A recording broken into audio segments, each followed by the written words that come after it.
اعوذ باللہ من الشیطان الرجیم بسم اللہ الرحمن الرحیم قال رسول اللہ صلی اللہ علیہ وآلہ وسلم یا علی لکل ذنب توبۃ الا سوء الخلق فإن صاحبہ کل ما خرج من ذنب داخل فی ذنب آخر۔ رسول خدا صلی اللہ علیہ وآلہ وسلم فرماتے ہیں کہ ہر گناہ کے لیے توبہ ہوتی ہے، لیکن بد اخلاقی کی کوئی توبہ نہیں ہے۔ اگر کوئی جتنے بھی گناہ کرتا ہے اس کے لیے وہ توبہ کا دروازہ کھلا ہے، لیکن اس حدیث کے مطابق بد اخلاق کا توبہ کا دروازہ بند ہے۔ کیوں؟ آگے فرماتے ہیں کیونکہ یہ جو بد اخلاق ہوتا ہے یہ جب ایک گناہ سے نکلتا ہے تو پھر دوسرے گناہ میں داخل ہو جاتا ہے۔ گویا یہ ایک گناہ سے نکلتا ہے دوسرے میں داخل، پھر ایک سے نکلتا ہے دوسرے میں داخل، تو توبہ کہاں سے آئے گی؟ درمیان میں توبہ کا وقت ہی نہیں ملتا اس کو۔ لہذا ہر چیز، ہر گناہ کے لیے توبہ ہے، لیکن بد اخلاقی کی توبہ نہیں ہے۔ البتہ ایک علاج ہمارے استاد محترم نے فرمایا ہے، میں آپ کو عرض کر دیتا ہوں کہ اگر شخص بد اخلاق ہے تو وہ آہستہ آہستہ پریکٹس کرے اور اپنے اوپر توجہ دے۔ جیسے ایک مثال ہے کہ ایک بادشاہ تھا، اور جب وہ باہر نکلتا تھا اور نوکروں کی کوئی غلطی دیکھتا تھا تو بڑا غصے ہوتا تھا، تو اس نے اپنے وزیر کو بلایا اور مشورہ لیا کہ میں لوگوں کو پسند نہیں، کیونکہ میرا اخلاق جو ہے اچھا نہیں ہے۔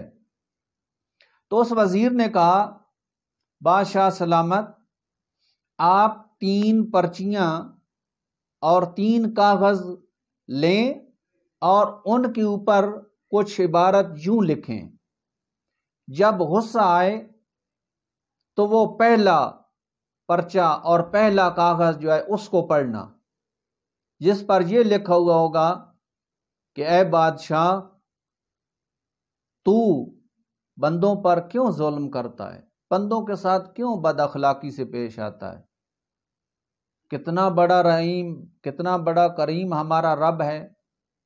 اور پھر دوسری پرچی نکالو اور اس کے اوپر لکھا ہوا ہوگا کہ غصے کو پی جانے کا ثواب ہے۔ پھر تیسری کو نکالو تو کہو کہ جو معاف کرتے ہیں ان کو اجر ملتا ہے۔ اسی طرح اس نے 3-4 مشورے دیے۔ بادشاہ سلامت نے ایسے ہی کیا اور آہستہ آہستہ اس کا غصہ ٹھنڈا ہو گیا۔ تو یعنی خود انسان اپنی خود تربیت بھی کر سکتا ہے۔